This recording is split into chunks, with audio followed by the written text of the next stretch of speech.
All right, hey guys, got to get the business out of the way first. We have a brand new single coming out November 27th. It's called Dreamin'. It'll be available on all platforms, so please go check that out. And that's all from me. Joe, what you got? All right. So we also have a show going on at People's Brewing Company on December 3rd. Doors at 5, show at 6, but there's only 20 tickets left. So make sure you guys are actually getting that in. We'll have a link in the description. As for me personally, I release songs on SoundCloud, and I'm doing a cover of Fly From the Inside from Shinedown. I got a little sweet treat at the end. So please stay tuned all the way through the tune. All right, what's up, guys? It's Gibson Wells here. I just want to let y'all know real quick, I got a solo show at Old Style 6th Street Lounge in beautiful Logansport, Indiana on November 22nd. I believe I start at 8 o'clock, and we're going to be rocking all night, so just come out, say hey. Also, I'll be playing some tunes with me and my dad in Remington, Indiana, I believe November 29th. We also start 8 p.m. there as well, so if you're in the area, come hang out. Thanks, guys. Still rolling? Roll again. And to find anything... Oh, shit. Cut. Let me think. And to stay updated... Cut. There we go. And to stay up to date with all the band shows, you can visit markridge.com, and all the shows and ticket links will be there. So, thank you. Are we ready? Yeah, let's do it, man. Let's roll. Let's do this. Let's do this. How's everybody doing? Doing Good. great. Yeah? I'm excited to do this. Yeah, this is podcast. Sorry, go ahead. This is podcast number 1. Yes, yeah. sir. It's been in the works for, I don't know, like a month or two now. Like, we've been talking about it since Yeah. the first show, at least. Yep. Mm-hmm. And it's too easy to do, you know? I mean, we have all the stuff to do it. We might as well do a pod. But so that brings me to I wanted to talk about. I was in Michigan a couple weeks ago, or a few weeks ago, whatever, doesn't matter. But I was there a few weeks ago, and I was finishing my second show on Saturday night. And I was playing my closing tune, and right in the middle of it, I got the bubble gut so bad. Oh, man. And like I was finishing the last verse of the song, and I was like, I might shit my pants. I seriously, I was like, this is bad. That's the worst. And I fucking the last note of the song, I was like, all right, thanks, good night, and I fucking ran to the bathroom real quick. Yeah. But that was a pretty sketchy situation. For sure. It's a close call. No, I've had some nights, for like 3-4 hour gig, and you're in that last, 90 minutes or whatever it might be, and I just gotta piss so bad, dude. Oh, I just yeah. gotta, like, You got to hold out. yeah, especially when I'm not like being mindful and I'm already like 5 beers deep or something, like when I know that we don't have another break coming up, like it's just, Oh yeah. man. So I have Crohn's disease. So for me, bubble gut is always a thing. Oh, yeah. Yeah. So it's funny because there's times when I'll be playing. It happened a lot when I was playing with Ryan, where it was like, all right, hour 2, like if I'm feeling like I have to go to the bathroom, I better stand up and go, because there's no way that I'm going to be able to get to like that 90-minute mark, like you were saying, and be like, I could make it. It's like, no, I'm not risking that. Not at all. So now the juice. It's not worth it. It's just not. Like, I'm That's always sitting part of the down, fun and then for for me me. to stand up is the worst thing, dude. Especially if I have to pee. Yeah. Where it's like, all right, now I'm picking up a whole gallon bucket that I just drank, and now I gotta like stand up and be like, oh. Oh yeah. Awful. Yes. It's awful. Absolutely. Yeah, that was my first instance where I was at a show and I was like, oh man, it's like there's no avoiding it. You can't hold it in. I gotta go. Mm-hmm. So, but yeah, I thought that's part of the fun for me is like just seeing how far I can push it before. Oh, fuck that, dude. No, I'm kidding.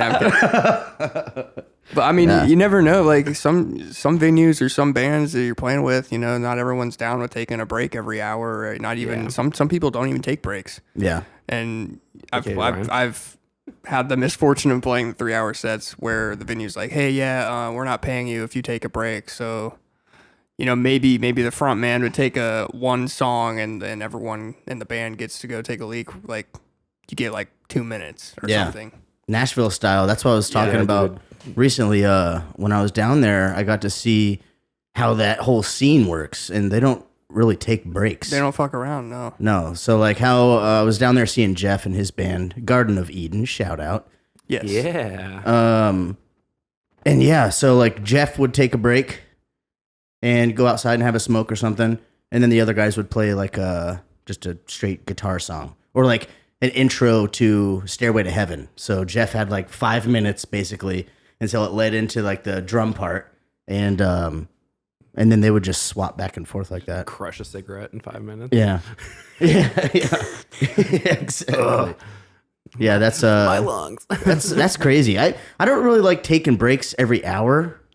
I feel like that I don't know. I like to hold on to the crowd a little bit longer than that.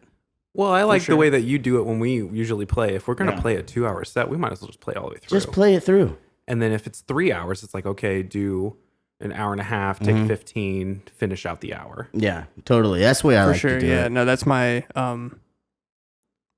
preferred method. And most people that I've played with in the last couple of years, especially post-COVID, it seems like that's more the standard. Yeah, it's more acceptable to do that. But before, it was like it's almost like we were at the whim of every venue manager or whoever it may be.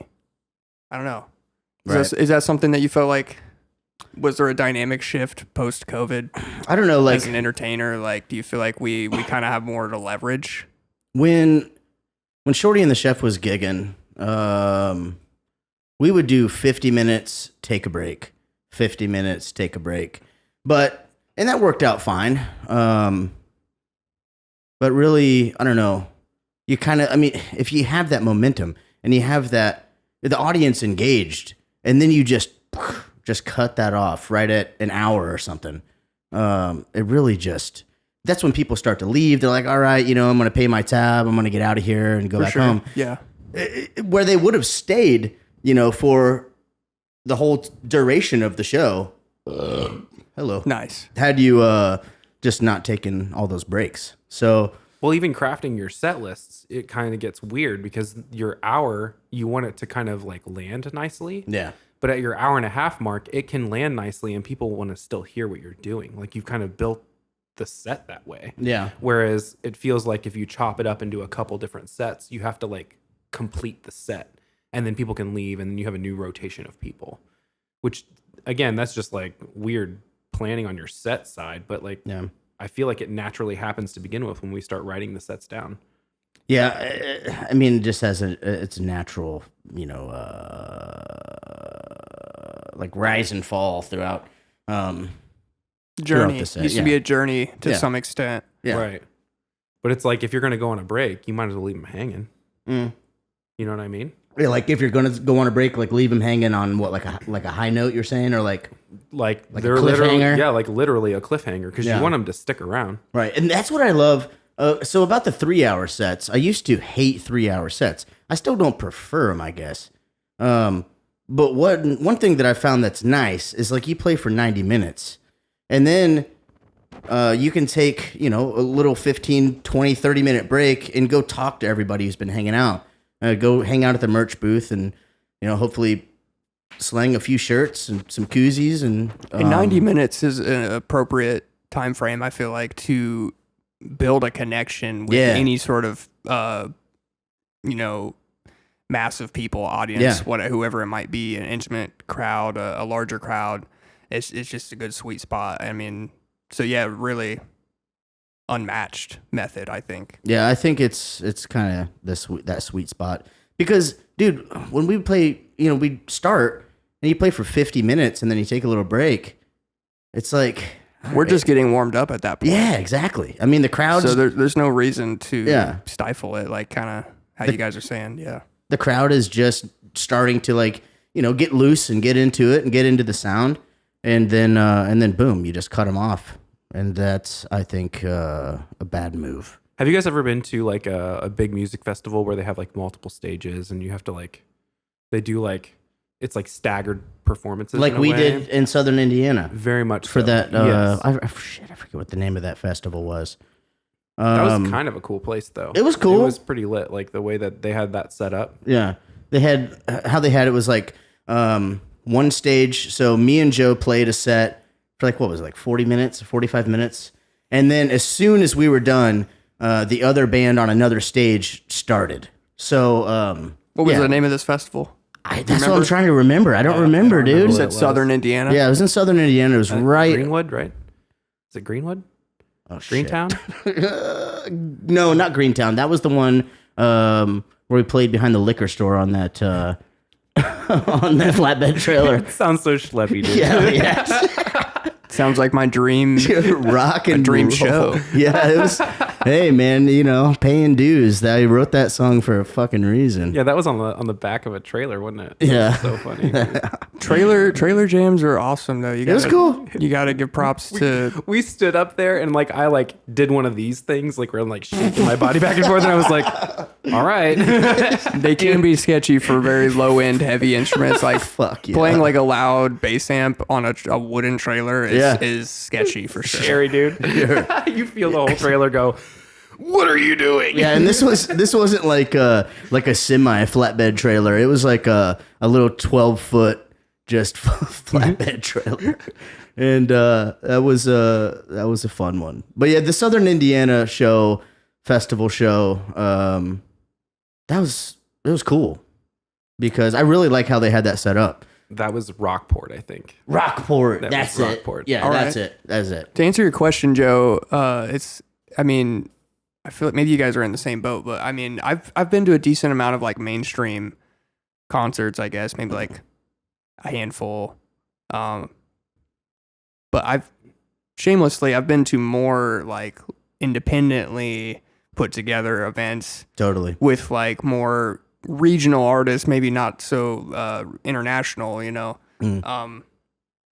I've played at Riverfest in Madison, Indiana. We opened for Trombone Shorty. That was pretty cool. Sick. That is cool.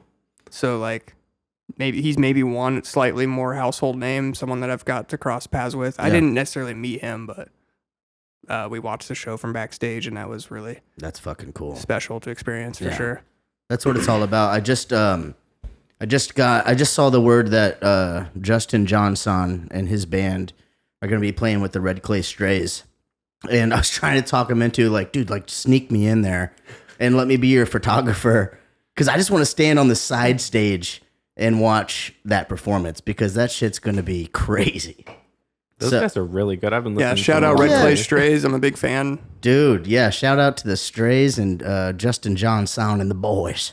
And the boys. Right on. What have you guys been listening to recently? Like anything out of the ordinary or ordinary? I was listening fine. to 90s hip hop on my way over. Nice. On my way over here, I Can't was. go wrong. I have to say. No Diddy though. Yeah. Yeah. I like 90s. It's funny you guys bring that up. I mean, I was listening to a lot of like Switchfoot here at least recently. Just like throwing it back. And it's Yeah? like, man, Yeah. all right. Like they do a lot of cool layering. And I've just been kind of listening back and going, wow, okay, there's a layer there I didn't hear last time. Mm. So it's just been fun for my brain to digest. I haven't all that. listened to them since I was like 12. I couldn't name you a tune, but I remember, liking it. Me and my sister used to listen to them. I'm doing a cover actually. I just Okay, finished cool. the guitar parts and the bass part and, Yeah. the vocal part actually. So I'm planning on doing the drum tracking tomorrow if I can swing it. But then my Sweet. parents are here for my son's first birthday. What are you trying to put it out? I don't know. Yeah. I'm usually just kind of send it on SoundCloud, but I've been kind of slacking right now where I tried to do one song a month every month. It's hard. And it's so hard. Bro. Yeah. Where I was getting caught where it was like, we released a song. So I was kind of justifying it like that. Where it was like, oh, well, hey, like I was on this song. Right. So like, Close enough. hey, It counts. I'm going to push this, and Dude, like, that counts. But I asked Paige about it and she's like, yeah, that doesn't count. I was like, all right, you win. So I've kept up with the tracks. Like we did that cover of Shine Down, that Shine Down tune. He played bass on it. It's What gonna one? sound so sick. We did Fly from the Inside. Fly from the inside. I don't know if I know that one. I have to hear it. It was fun. It yeah. is that song. Once I'm finished with it and like ready to just go, it's gonna be amazing. I'm really pumped about it. Sweet. But then I have a couple other that are like personal, like my own tunes that I'm still kind of crafting around and messing with. But, Sick. Yeah. That's cool. I'm excited about this new song coming out. I think it's the best audio to date. Yeah. To be honest, I agree. Thanks to This guy over old here. engineer Wiz over here. Dude, we were at my house in the studio, and he was just like just fucking. It's like I don't even know what you're doing. I'm just like watching, just to trying to learn by osmosis. That's right. Learn by osmosis. Are you touching him? Yeah, actually. Osmosis Jones. Yeah. Actually, I was touching him. All right. Awesome, actually. Pause. No. Pause. Dude. No, I'm excited about the new song for sure. Yeah. Tell the folks when it's coming out. November 27th at midnight. So right before Thanksgiving. So when you're in the kitchen cooking up that Little special holiday jams. that Thanksgiving grub, you can listen to some new music. We're still trying to come up with a name for the band too. Like I was gonna throw it on Facebook and just put Marc Ridge and the ... and then just let the comments fucking Fill it in. figure it out. That'd be kind of fun. That could be fun, right? Yeah, that's a good have the people engagement pick thing. Yeah, I like that. That could be cool. Then you got to like pay someone off to use the band name that they came up Shit. with. Yeah, and then like 20 years down the line, they fucking comes like sue. They want like $10 million. Oh. Yeah, that would be how it would fucking go. Yeah. But I'd be curious because I'm sure they would come up with some fun suggestions. Oh, for sure. That'd be cool. And I've kind of reached a rut with it. Like I was thinking about it for a couple days there when we were talking about it, and I'm just like, I've the more you come up with after a certain point, it's almost like you tap all the good ideas. yeah yeah.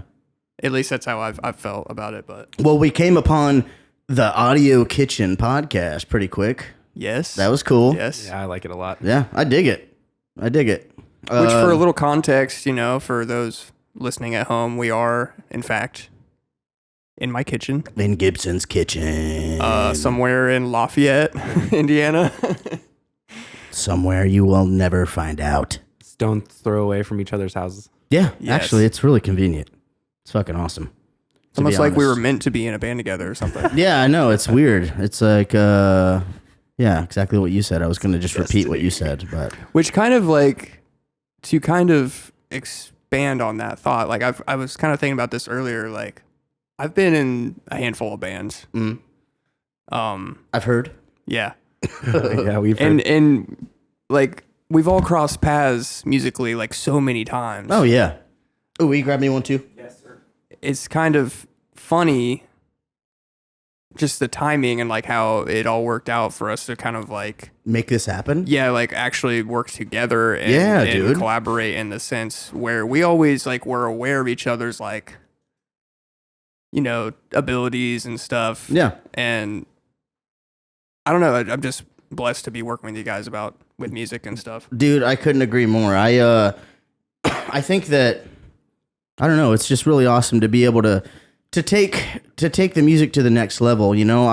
I've been a singer-songwriter for a long time, but it's always more fun to play, be up on stage with the homies and fucking rock out. It's fine. Like I was saying, like there's a romanticism about, being this singer-songwriter on the road, which is cool, but it gets old. It gets lonely. It gets fucking boring just being out there by yourself. It's so much more fun having your friends come together and make music and, make music better, because that's the cool thing about musical collaborations is everybody's input is it's beneficial. More than the sum of the equal parts. Yeah, it's beneficial to have just different perspectives and different create ways. something bigger than all of us could have done individually. Absolutely. Yeah, that's the whole point. I guess that's kind of what I was getting at. I feel like it's nice to have, Joe was saying something earlier, like, we're a good team. Yeah. And it's evident because, I don't know, like, to go back to what I was saying earlier, I've been in other bands in the past, and the success of the band is always as strong as your weakest link kind of thing. Sure. Like, if there's always that one guy that's not learning the songs before practice or doesn't show up to practice on time or is getting drunk before practice or at the shows, like Yep. every time or something, you know, there's always this like that, come on, man, like we know we're better than this Totally. sort of moment.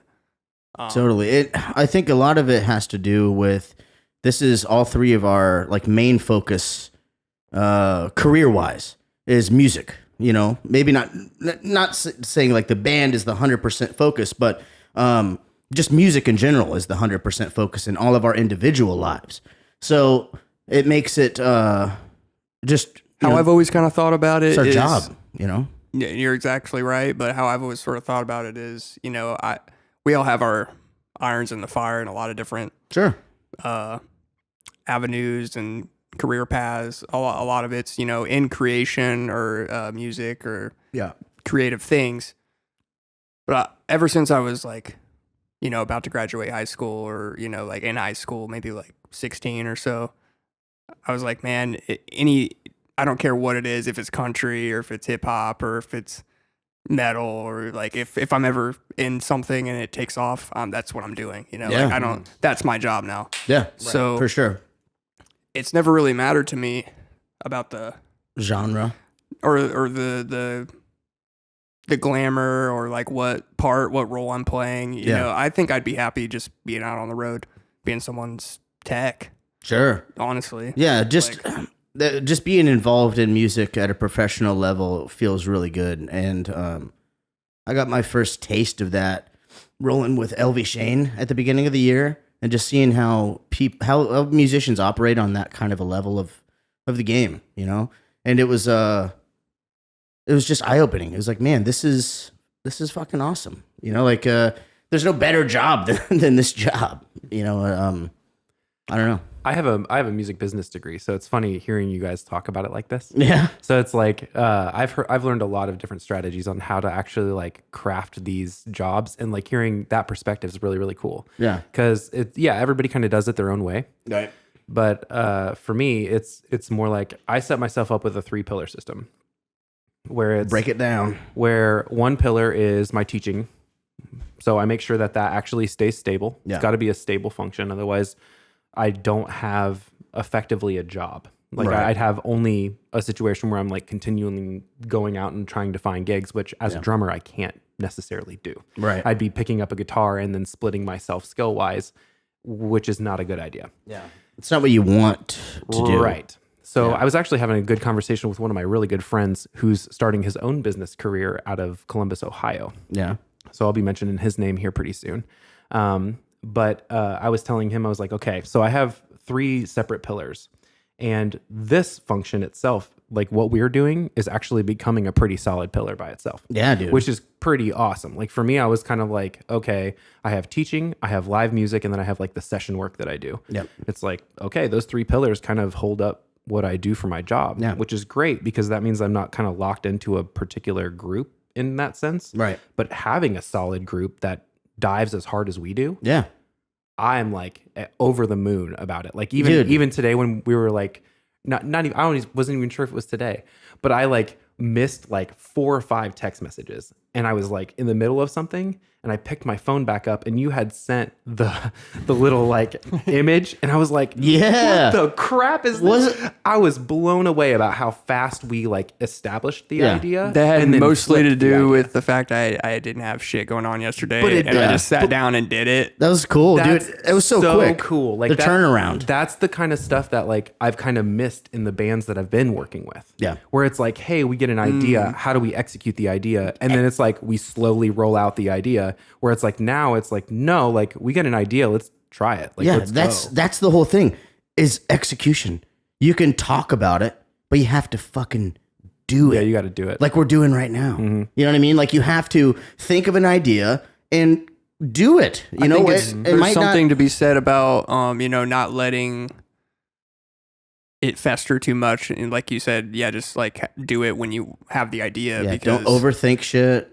You know what I mean? sometimes the best stuff comes about that way. Yeah, absolutely. Well, even when you're learning stuff as a little kid, like I'm watching my children go through this kind of process. They're like, oh, what's new? Like, well, how do they initially get interested in that idea? Well, you have to be introduced somehow. Yeah. Like one thing that I absolutely love, my son, he's 4, and he is running around the house, like literally yelling the Star Wars theme. That's awesome. Beautiful. Yes. It's hilarious. I'm pretty sure I did that as a kid too. That's awesome, So dude. I'm like pretty he does sure I that did. with a ton of music. Yeah. Like it's like a movie that'll introduce him to. He'll like get like locked into the song, and then he'll like the next time he watches it, he's humming along to it. That's it's like, cool. dude, that's so cool. That's awesome. But like it's always that like, well, how are you interested? Like, how do you get interested in the things that you're interested in? Well, it's always that small initial like bite that you take. Yeah. And then you try it. Yeah. You can't take the bite and then walk away from it. You have to take the bite and then try it. Yeah. Otherwise, you lose the momentum right away. Yeah. I feel that. That makes a lot of sense. My just speaking of kids, my youngest, he's been singing a lot in his room, just like by himself. And it's like, oh, I hear you back there. I hear you singing back there. And it's and dude, he's got a good pitch, a good tone. There's promise for the boy. Takes after his dad. Yes, I know. I dust my shoulders off on that. I felt really proud. I was like, hell yeah, dude. That's awesome. He's not all flat or sharp. He's right where he needs to be. So good. But the hard part is like being a musician. Sometimes the kids can resent music. Yes. You know what I mean? And I don't want them to resent music just because it's dad's job. You know what I mean? Like, dude, if you don't like what I'm doing, there's so many other avenues. There's so many other things you can do within music. Like I was trying to tell him, he wants to get into YouTube and content creating, right? Doing video game like run-throughs and unboxing toys and stuff like that. It's a good skill. Huge grab. market for it. Yeah. And I was like, Huge skill grab. bud, I got a camera and we do these shows, we do all this stuff. You can practice, and you take these skills that you learn to apply them to your content creating and YouTube and all that stuff. Or as I progress in my career, you could, if you're not interested in the music part, I could create an avenue for you to be able to be a photo guy, a video guy. Oh yeah. You know what I mean? Like there's so many paths to take. And there's a lot of, like you're saying, there's a lot of career paths involved with music. Anything aesthetics, videography, fashion, engineering, producing, management, booking. There's, and then just on the industry side of things, there's so many things that are involved with music, which is why I try to at least cover, some of the bases with like the graphic design and stuff. I've always tried to do that for myself. Yeah. I've commissioned, like photo shoots and stuff from photographers to use that content maybe, but as anything past that, I've always tried to do it pretty DIY. Yeah. I wish I was a little more into that because I let that slide because a lot of the groups that I've worked in have had somebody that's fairly decent at it. Like Ryan, and for example. You want that for sure. Ryan's really good about making sure that he gets photos for content. Yeah. As well as like shooting his own performances to get content. So like all the years that I played with him, it was like he's setting up the camera and doing that side of it. Yeah. So it's I wish I was a little bit more involved on that side, but it's cool that you actually took charge. Well, there's of that, still that's huge. things I'm learning about it every day that I try to actually do something, good. Especially with video stuff. I'm not as well versed with videography. Tactics. That's one thing that I really enjoy doing is video. I love doing video. And you do it very well. Thanks, man. It's tough. I have my little setup in the studio at home where I just have, that one static angle. But I try to always make it look as good as I can, as professional as I can. And I don't even remember what I had a grand point, but I lost it. Can I say something really quick? No. Yeah, I know. Shut up, Gibson. What's up? Absolutely not. I'm just the bass player, guys. Do I even need a microphone? And a killer drummer. Need a microphone. And his Gibson plays bass and drums, and he can fucking play circles around my ass and guitar too. It's like ridiculous. Yeah. But what do you got? Multi-instrumentalist. Oh, I was just gonna say, like your main, little like studio space at your place. I was just over at your place for the first time the other day. Yeah. And I was just gonna say, like, you do a good job of in your videos, you make that space seem bigger than what it really is. Oh, Cool. If totally that agree. makes sense. Cool. Yeah. Oh, I totally agree. Because if we were gonna shoot a video with you and me jamming in there, Too small. it's too small. Yeah. You just Totally. you just set up the angle right, you Yep. know, and like the decor looks good, the lighting's good. It just and then as well as like the quality of the video and audio. Yeah. It just makes it seem like more like a like a really professional, clean space. And then Yeah. like we were just in there hanging out, and it Yeah. reminded me of my garage studio Yeah, at my dude. parents' house when I Totally. was living literally in their garage. Yeah. Absolutely. But It's like like, in a good way, just the vibe of it. and But knowing how to like use your space effectively is really a good It's a big thing to plus. have. yeah, you gotta take what you have and figure out how to make something out of it. You know what I mean? Like I don't have any other spaces, so I have what I got and I have to make it work and make it look good and sound good. And I do the best I can. Not everyone can do that though. It's like You can. It's just, I think that's a fallacy too, because it's just Well, like, how much do you want to make it work? a skill issue. Yeah. well, guess. I don't know, because like if it's only a skill issue, then doesn't that encourage you to get better at your skill? You know what I mean? Like, Yeah. like it's like, okay, well, like where No, are you totally. lacking? Because Yeah. are you lacking at like being a performer? Because you can play circles around people and be a terrible performer. Right. Right. So there's like weird caveats to that, right? yeah, I get that as well. Which is a lot of Instagram musicians right now. I feel like Yeah. not to point jabs at anyone, Yeah. because I mean I am very inspired every time I see random drummers or whoever Yeah. it might be pop up in my feed. Effort is worth way more than actual outcome. Yeah, and so many of those people don't go out and play live, and that's been one thing that I've been trying to like set myself apart from, and be like, no, like I'm not just a social media musician. I fucking go out and live it and breathe it and do it, and I want that to like, I just want that to come across, because I know that there's so many musicians that they just record videos and they stay in their house, and that's like one approach and that's one way to do it, but that's not what I'm about, Well, I think for a lot of people, and it's not even that I have anything against like social media marketing, because obviously you have to do it, but Yeah. I'm getting kind of tired of seeing the reels that are like, oh, remember when musicians made music and we didn't have to make reels? Like, well, remember when we didn't? Have access to this at all? Yeah, remember when you couldn't promote yourself at all, and you Yeah. had to have a record label to do anything To or be do heard by shit. anyone? Yeah. And now I had that luck with Ain't a Rich Man last year from that same fucking room that we were hanging out in. If that wouldn't have happened, or if social media didn't exist and all these like avenues that we can use that are at our disposal, if they didn't exist, then nobody would have ever heard that fucking song. And, I wouldn't have been able to do the shit that I'm doing now. Definitely. You know what I mean? Like, I don't know. It's a love-hate thing. Social media sucks, but it's also liberating, or it can be Necessary liberating. evil, perhaps. Yeah. It's a tool, It's a tool. and it shouldn't be used any more than that. Yeah. It's like you can hate a hammer if you're constantly using a hammer, Sure.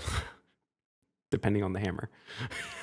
Yeah. I want to shift gears. I was just thinking, when we were talking earlier, you asked like what I've been listening to, and I mentioned 90s hip hop, and then that made me think about our conversation that we had about why did like Biggie and Tupac and these guys of the era just dominate? What was it about that? And it was because you said it so eloquently the other day. It's because Oh man, don't put that on me, because I don't remember what I said 5 minutes ago. it's like they captured the voice of the generation and of the time. You know what I mean? Yeah. And I think it's a blend of that, and they created their own press.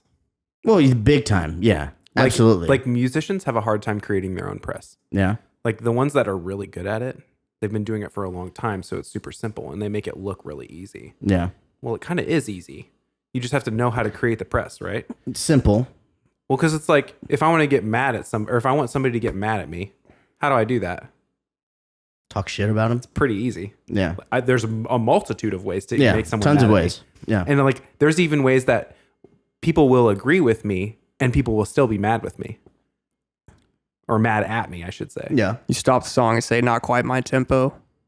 Like a whole whiplash situation. Yeah. Heck yeah. How hated do you think that actor is for that scene? Well, he always plays like asshole roles. Rage Wait, which one? roles. What am I? The which bald guy from Whiplash. I forget What's his name. I name? haven't seen it. Here, hold on. I'm gonna look it up. Yeah, we gotta Google this. I've not seen it. Whiplash is the it's kind of like a drum documentary. It's not a documentary. It's a fictional recreation. It was sort what of based happened. on real events, supposedly. Yeah. The director, writer guy said that he went to he played drums in a school Like a band. Spinal Tap type of. J.K. It's, Simmons. no, it's more serious than Okay. Spinal Tap. It's not really a comedy. There's some Yeah. funny elements to it. Yeah. So J.K. Simmons plays Terrence Fletcher in that movie, and he is. What is this? Let me see it. Whiplash here. There you go. There's the overview. You got to watch Whiplash if you haven't seen it. It's. I actually haven't haven't seen seen it. I haven't seen it, and I'm the one that should have seen it. Yeah, I have not seen it. You're the drummer here, Yeah, bro. I know. Basically, it walked through. I'm gonna completely forget the main character's like stories, the name of the guy's name. But anyway, the Terrence Fletcher is his teacher going through the process, and he is a hardcore teacher. Yeah. Like every time there is even the slightest mistake, he stops and corrects. And that's like a main character trait that is Yeah. emphasized in the videos that are shown of this guy. Yeah. And there's also the end of the movie that's kind of shown where the main character is now in the position where he's like, no, I know I'm in tempo and I'm going to cue you. Like, and the teacher kind of backs off and goes, okay, yeah, you're good, man. Go, like, do it. And they're in the middle of this like crazy big performance. Yeah. So it's a really good movie from a musical uplifting perspective, Yeah. but it also kind of gives some good advice. Like if you're going to be a musician of quality and of talent and of like everything that people think that like musicians are when they hit that status. Yeah. Because we're just everyday people, y'all. Yeah. Oh, yeah. We're for real everyday people. Like there's people, there's things that we get mad about. There's things that we get happy about. There's all those things, but there's a road to that way of living, and it's real easy. Yeah. But it's really difficult in the sense of discipline to get there. Oh, yeah. Like the choice is real easy, but the discipline is hard. Yeah. In the conversation I had with my buddy Evan today about the business thing, he said one of my favorite quotes that he's ever told me. And it says, output is better than outcome in this business. Yeah. Output is better than outcome. You can have a terrible show, and you know what? You're going to feel terrible going home. You have another one. But you have another one, and you Yep. should be looking forward to that the same way that you were looking forward to the show that just completely bombed. Yeah. Redemption. And You make could it have redemption. you could have stayed at home and Not bombed. Right. and felt better about yourself. And that's a For huge that safety night. thing. right? Or you could have stayed home and not bombed and felt terrible that you fucking gave up on yourself too, you know? Like Yeah. yeah, definitely. Yeah, I totally get that. Because like, I don't know, you, with music and much like everything else, like you know, you throw enough shit at the wall, something's going to stick one of these days. So you just got to you got to keep going. You got to just keep going. Mm-hmm. That's the main factor between people who make it in music and people who don't. It's Is how because long- people Yep. just give up. Yep. You fucking give up, dude. And you know, not saying that you're gonna have like or be like some fucking huge rich rock star millionaire person, but you can have a very successful career. Yeah, You know what I success mean? is what you define it Yes, as. absolutely. And you could be financially successful and not be a huge star, but you know, Yeah, I don't know why everybody's Who wants like, that anyway? fascinated with $1 million. nobody wants that shit. Why is everybody fascinated with $1 million? Who wants? Because it can buy a lot of shit. It can buy a lot of shit, but like that's exactly what it would be buying is a lot of shit. What I'm terrified about though is who wants everyone to actually like know who you are. I don't. Yeah, Yeah. fuck that. Yeah. I don't know how much stardom I actually want. You know what I mean? Yeah, I'd like a mediocre level of stardom. I got I got a little taste of it last year, and Little it piece was, of it. bro, it had me up until 1:00 in the morning, fucking commenting back to people, liking posts, fucking reading haters' fucking comments, and then go to work at 5:00 in the morning. You know what I mean? Yikes. For like 6 or 8 months, I was like, I was going through this like private manic episode, and In a feedback loop, maybe, or Yeah, an echo chamber of sorts. well, it was just I don't know. I'd never had that much attention. You know what I mean? And then to all of a sudden have that much attention, it was fucking intimidating. And I also like I had this fear that I was like, I don't want to let this, I don't want to let this go to waste. I don't want to fail. I don't want to be somebody who had an opportunity and fumbled and fucked it up. But now I've realized that, like there's no time limit. There's no finish line. There's no, like, this is life. This is my career. Now that opportunity allowed me to be a career musician to where there's no finish line. It's just all about the ride and the journey along the way. Onward and upward. You have to enjoy every moment of it. Or else, like, I don't know, you can get fixated on like numbers or financial goals or all these things, or fame or Well, even with numbers, like there's always that factor of, well, we have to look at the numbers, yeah. right? Like, Yeah. so it's kind of weird because it's our job, we have to look at the numbers. And it's hard to not be obsessed with the numbers when the numbers are good. Yes. And Well- so it's like, okay, well, how do you recreate that? Like, it's like, well, you just bottled fire and sold it. Like, Yeah. how do you Right. recreate that? It's really You difficult. you can't. So the moments that we catch, I feel very much are like entrepreneurial. Does Yeah. that make sense? Yeah. Where it's like, hey, I see a slot in the market. Let's try it. Yeah. And if it takes off, it goes, Yeah. and it always does really well if that's kind of the angle that we're looking at. Right. But you also don't want to spin yourself into like Green Day. Yeah. If you know what I mean, where it's just like, oh, you're constantly looking at the market to go, hey, this is what would best sell. Hey, this is what would best sell. Hey, like, no, like as a musician, I don't want to do that. No, because at the end of the day, we're artists. Right. You know what I'm saying? And we are supposed to be, we're supposed to be the free thinkers. We're supposed to be the people that go against the grain and don't try to live our lives by these metrics. You know what I'm saying? Don't try to live our lives by trends. Like, we're supposed to, I don't know, not necessarily be counterculture, but be, I don't know, I hear what you're saying. hold a mirror up to society. Nowadays, people want entertainers to set trends. Yeah. You know, That's a And- good point, dude. That's a really good point. Oh, What you just brought yeah. up, that's a beautiful point. Yeah. Because it's like, because we have to be kind of like community builders Yeah. in a way. Yeah. But then it's like, well, that means that we have to be in charge of the culture that we want our community to be in. Yeah. But we can't do that ourselves. Our culture, it has to come from our community too. Totally. So it's a weird, like, We're just like we have an opportunity to be a voice in the conversation. right. You know what I mean? And we should be like a big voice in the conversation because Yeah. we started the bubble, if that makes sense. Right. Because like the echo chamber that you're finding yourself in, like reading the comments and all the negative stuff, that's all part of that same bubble. Yeah. I don't get a lot of hate anymore. I found what I have learned is that there's like waves. So when you put out like a video, say, you'll get a lot of positive feedback. And then if that video starts to gain traction, you'll continue to get positive feedback until a point when all the trolls come in. And then you get this wave of trolls that come through and try to fucking knock you down. And you just don't read that shit, because like, I don't care who you are.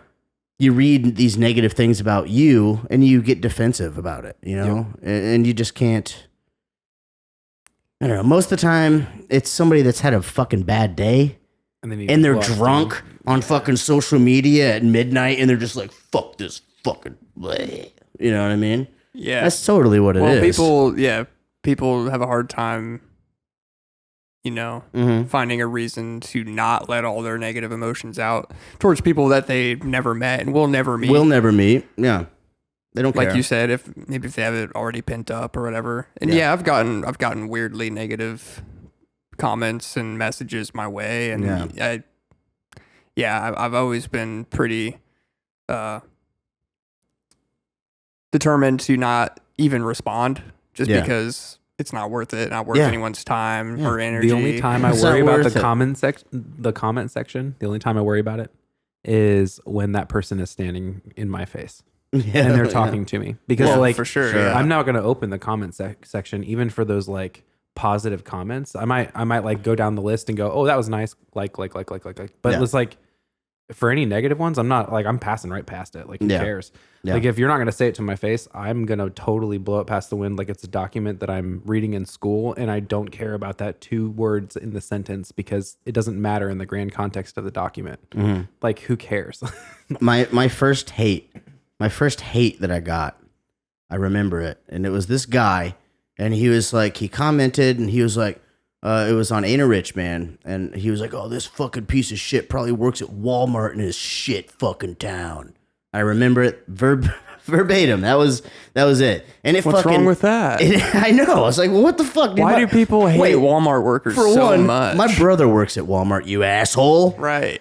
And for 2, everyone's ready to hate on Walmart all the time. Yeah, but like that just like that was I don't know, that got me kind of hurt my feelings a little bit, but I hit him back with some. You're like, I would never work at Walmart. No, I hit him back with like some sarcastic, nice comment, and then he deleted it. But. So when I was like maybe 17 or 18, I put out a song that was like kind of like a pop funk thing, and it's kind of cringe. I don't really like it that much anymore. Like I'm considering taking it down. I have some older songs like that were kind of just for fun at the time. I'm glad I did it. Yeah, it's the evolution of your music. Yeah, so at the time I thought it was pretty cool or whatever. So I think I put like $15 into like a Facebook ad or something. Yeah. Just because I was more experimenting than anything. Yeah, and got some. And asshole. I got like one.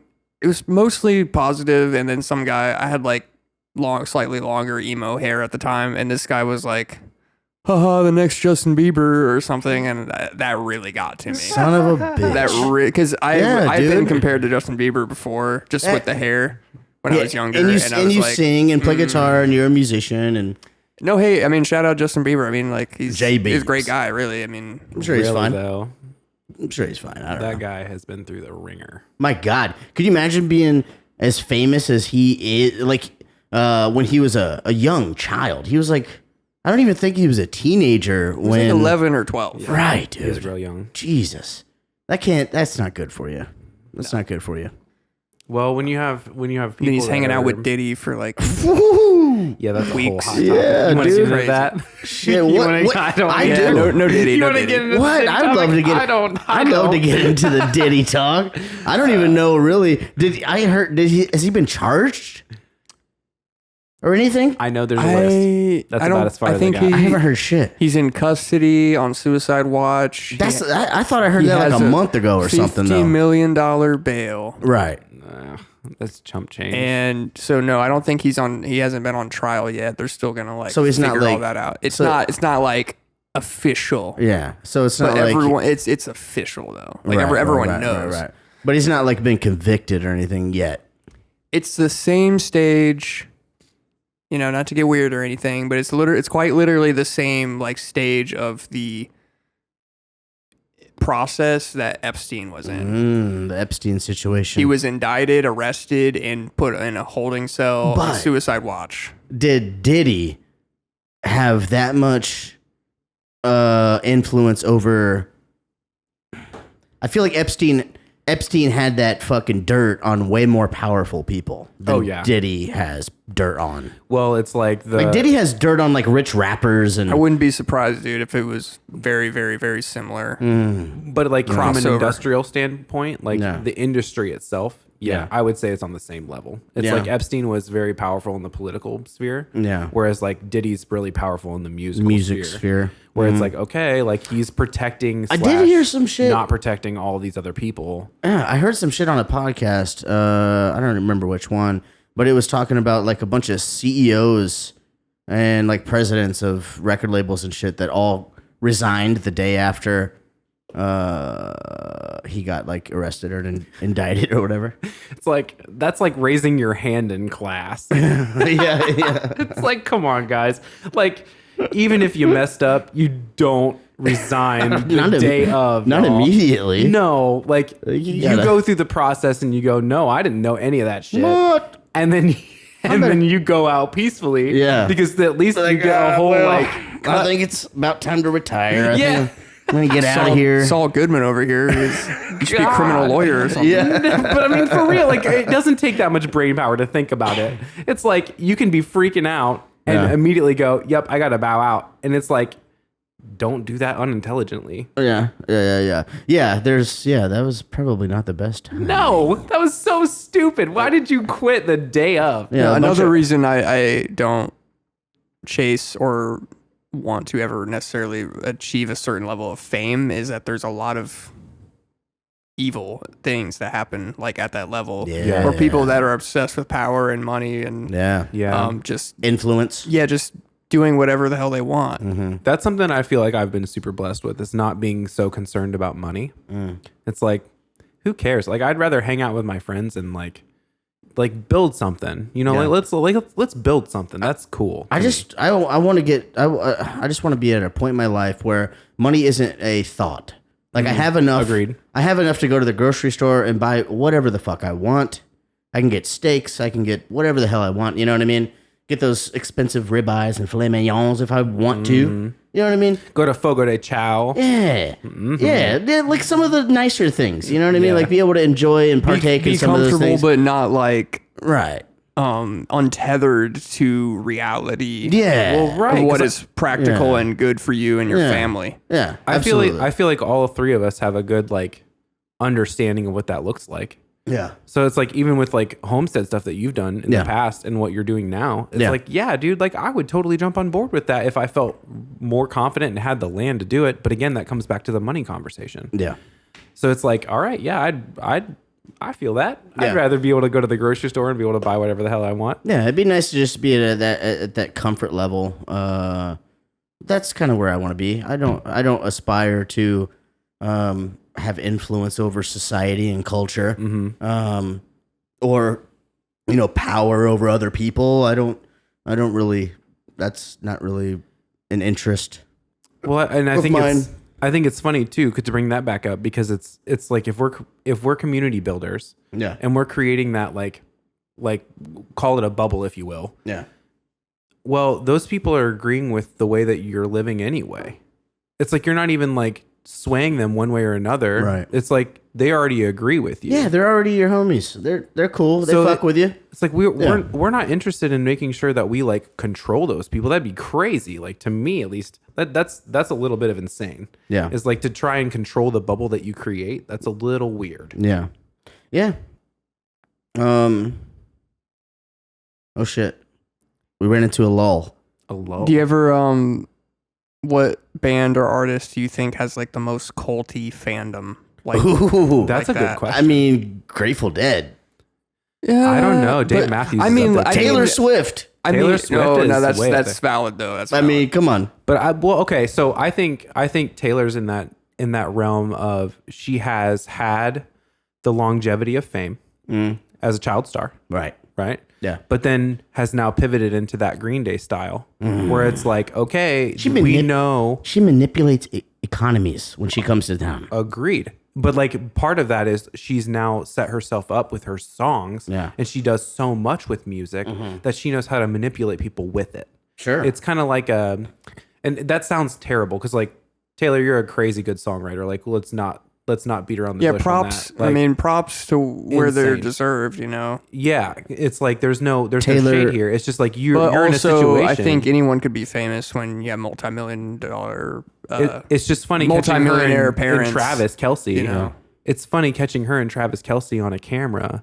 Yeah. Where they're whispering to each other like, hey, there's a camera on us. And then they start dancing. It's like, you have to fake that? Like, I don't want to be at that level. I'm sorry. I'm glad that you have that $1 billion thing on you. But girl, I'm proud of you. I think pressure. it's great, but that's a lot of pressure to be under all the time. I could not agree. imagine that kind of pressure. That's a lot. Like to be happy all the time. Yeah. And Always put on that face. Yeah, you can't ever be authentically yourself. right. You know what I mean? Yeah, You're always the that's- character. It's where Yeah. I think, like, is it Jim Carrey? He had that kind of break for Oh, himself. yeah, with, where it was like, hey, dude, I'm not going to be this character What anymore. was that? What was the movie? Like, God damn it. You thinking about Man on the Moon? Yeah, where he went all in and he apparently completely he was like an asshole during that. That's what I heard. Yeah, Probably because he was fighting himself on what he actually believed he needed to do. yeah. I think Because if that, he was trying to be himself as well as this other character Yeah. and fully be himself, yeah, that would be total mental torture, dude. I think folks said that he just he completely embodied. God damn it, Andy Kaufman. Andy Kaufman. Yeah, and apparently Andy Kaufman was an asshole off set or whatever, and Sure, yeah. Jim Carrey was that off and on set all the time throughout the duration of that, and I think I've heard that it made him like lose his fucking shit. There's been many instances of method acting that like changes very experienced, talented actors. Like it changes their life forever. Yeah, Like Well, because they view that as a better way to live. like Heath Ledger. Heath Ledger. I don't even think it's necessarily Perhaps. that, dude. There was this one guy in some old school movie that I don't even remember what the movie was. All right, But his character was it was like a sailor or like a, I don't know, like a mafia boss or someone who was very like foul mouthed and would say the F word like every 2 or 3 words.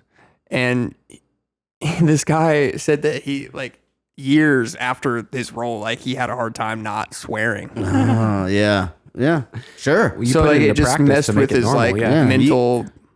I don't know how that would like. You get into that mindset, and it could be easy to just kind of like fall into that pocket and just live there. I think I it's can just see a that. habit thing, maybe. Because like, imagine you know, start smoking cigarettes really heavy for a role or something. Yeah, and then now all of a sudden you want one. Yeah, you're at just home. smoking cigarettes every day. Yep. Yeah, I think a lot of actors get into that because of roles and shit like that. Dark side, gal. Yeah. Dark side. Yeah. So who's gonna win this fight tomorrow? Is it tomorrow? It's tomorrow. Oh, I didn't even know that. That's wild. I'm sorry, I'm out. What are you talking about? you don't Jake even Paul- know No. Jake Paul and Mike Tyson? Oh shit! No, I didn't realize that was tomorrow. That's tomorrow. Holy yeah, crap. live Okay. on Netflix. Oh snap! Okay. Well, okay. I'm gonna be playing a fucking show. I think Jake has prepared a lot, Yeah. but I think Mike is giving off the media presence that he's not prepared. And I know that this will be irrelevant because it'll have already happened by the time you guys are hearing this, but it hasn't happened yet, so we're talking about it. now. Yeah. I mean, you say he's not prepared, but he has like how many years of experience? But that's what I mean. Like he's Right. giving He's off, older. He's He's giving older, off the for sure. media presence that he's not prepared. Where Jake is like, no, this is what I'm doing to prepare. Do you think this stuff's Shit, I don't rigged? think so. Do you think this stuff's just like paid out beforehand? They know he's gonna win and everything. Every fight that I've ever looked into, yes. Yeah. Because usually the donors pay for the entire thing, and then it gets resent from the proceeds. I had the thought. So back in the day, back in like WWF and WWE days, right? What wrestlers would do was if, say, I don't even know. I don't remember who the fuck I heard talking about this. Yes, please. I'm good. But they would like The Rock. So at first, The Rock was a heel in the wrestling community, and then he was put on, quote unquote, and then turned into like a good guy, you know. Yeah. Took him a while to develop the character, right? Right, and I He was wonder around for. I wonder while. if that's the shit that's happening with like Tyson and Jake Paul. Like everyone gives hate to Jake Paul for being the he's kind influencer, douchebag, right, young guy, whatever. Yeah. But he has been putting a lot of training. Yeah. And it's very apparent that he's like put a lot of work into it. Yeah. Obviously, everyone is supporting Tyson very heavily because his record is rap sheet. I mean, like he's basically never lost, right? I mean, only a couple losses, right? Yeah, Ever? he said, I think 6 losses and 2 draws. Which is out of like however many fights, though, is incredible, though. I don't know. Yeah, I and think most it's of those crazy were that they're even knockouts. having them fight at all because he's kind of old, but... He's 58. Yeah. And I think Jake Paul's like 27. That just doesn't seem fair. It's crazy. I feel like he should be fighting another legend. I think that, obviously it's a money grab, right? Like, obviously we're talking about it. Because people want Jake Paul. They want to see Jake Paul's shit get rocked. Yeah, dude, by Iron Mike. I want to see it. Yes. To be honest, I'd love to see it. No, I sure. hope that I don't have Netflix, unfortunately. I hope that fucking Tyson knocks his ass out. But yeah, I'm gonna be at a show. I'm gonna fucking miss it live, unfortunately. But I'm gonna go back home and watch it afterwards. But yeah, dude, I don't know. I've been wondering if maybe it's all a thing to kind of like Mike Tyson's way of getting Jake Paul maybe some credibility. Yeah, some real credibility. That's true. And bringing him into the boxing world as a potential real contender. That's why I'm wondering if it's all just bought and... Thank you. Because I'm honestly, to be honest, I'm not a huge boxing fan or whatever league this is in. I'm not like, I don't have a lot of knowledge about the sport, so... It's fine. That's fine. I'll edit it out. All right. We're still learning here, folks. Yep. No big deal. Technical difficulties. They say it takes 30 or so episodes before you get into the swing of things. But yeah, I was kind of wondering if it could be an attempt for Tyson to put on Paul and kind of make him a real contender. Put some legitimacy. I think that would make the most sense because everyone is like. Because now, what if Paul beats Tyson? Now that opens Jake Paul up to all of these opportunities to fight all of these other people. Yeah, because then you have defending people who will be like, hey, I'll go in there and kick his fucking ass. Yep. You know what I mean? Yeah. Yep. That makes a lot of sense, actually. That could be. Well, that's probably what's going to happen now. Now that I think about it, you're right. It kind of makes sense. Well, like that goes back to the idea of like making our own press. Is like when we're talking about Tupac and Biggie, like they created their own press. That's how you do it. Yeah. Right there. That's a masterclass in that. Yeah. Well, if that's actually what happens, that regardless of whether he wins or not, like that's a masterclass in how that should work. Yeah. I think a lot of that shit was like the labels also kind of pushing that. I don't think that Biggie and Tupac had a personal beef until maybe perhaps later on into the beef. Then it became like real. There's a lot of weird rabbit holes with that. I guess. Yeah. But the broader point that I was just making about that whole era and that time and those particular artists is I was listening to some shit from Biggie the other day and I was like, fuck. He was just speaking to the people about exactly what's going on in their times. It's like he took a snapshot of the culture and just hit the nail on the head with it. And I think that's what made those guys immortal. And same as country musicians. Oh shit! You hit your elbow. Oh, Joe got his funny bone, folks. Oh, sorry, man. I was trying to keep it quiet. Poor Joe. Oh my god. It's okay. So, maybe diverting a little bit the topic just a little bit. So this is our first episode. Mm-hmm. How long have we been going, by the way? A little over an hour now. Nice. So yeah, this is cool. Yeah, I was thinking of ways maybe we could wrap it up. Yeah. Oh, cool. I have a perfect closing question. Well, I have a question. Yeah, go as for well. it, Gibson. So, what are some of your guys' goals specifically? Maybe for like short term here to improve this over the next couple episodes? The podcast? Yeah, like what's something that you would like to see happen? I don't know. We talked about having some guests. Yeah, I'd love to have some Eventually. guests in. I mean, we could just have our friends in, local folks. Right off the top of my head, Hunter Wayne Scott, Luna Worldcast, your dad. For sure. Oh, yeah, that'd be Yeah, I cool. just talked to him today about that, actually. Yeah, just have him fucking come in and hang out. You know what I mean? And I think it makes it a lot easier with us three doing it to for a guest to come in and not feel I don't know, feel like they're being interviewed. Yeah. You know what I mean? They don't have to carry it so much. Yeah, they're just kind of in on a conversation and they're chiming in whenever they want to. You know I what like I mean? that. I like that flow. I definitely would love to have some guests when it makes sense. Whenever we can. When we're on the road, it'd be cool to have some Yes. people in and hang out. By the way, I can record straight to an SD card on this thing. Yeah, dude, we gotta And still have the separate audio tracks for editing later. sick. We have to do the roadcast Yes. down to Nashville. Y'all, we're heading down to Nashville Yeah. December 16th, and we're gonna be playing this thing called the Whiskey Jam at Dirk's Bentley's Whiskey Row, I believe the venue is called, and then Nice. within that's the Whiskey Jam. And it's been going on since 2011. They've held the Whiskey Jam at the fucking Ryman Auditorium Wow. before. So that's just huge. It's a really cool thing. I didn't realize how cool the Whiskey Jam was until I looked into it, and I was like, wow, like this is really an awesome Yeah, that's thing. a blessing for sure. It's cool. I'm excited. Yeah, we're going down there to play for some music industry cats. Yeah, it should be fun. Yeah. Well, you know what? Either way, we're gonna have a fucking blast, and we're gonna be, I think, a breath of fresh air compared to the type. I don't know. No offense. Not to discredit anybody, but the type of music that they might be used to, kind of getting down. No, there. I feel like, and I've said this before, but I would love for us to represent our region with our sound. Oh, Yes. Yeah. Oh, yeah. Yes, I we think are. you- I yeah, think I we think already do.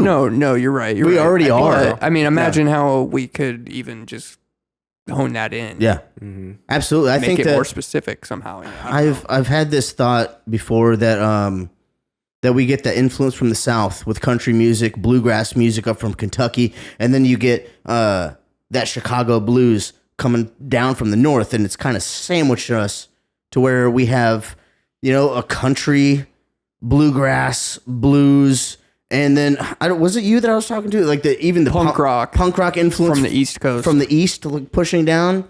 I think we're just a melting pot of a melting sorts. pot Yeah. of music, of genres. For sure. Yeah, dude, I think that's a great way to wrap it up.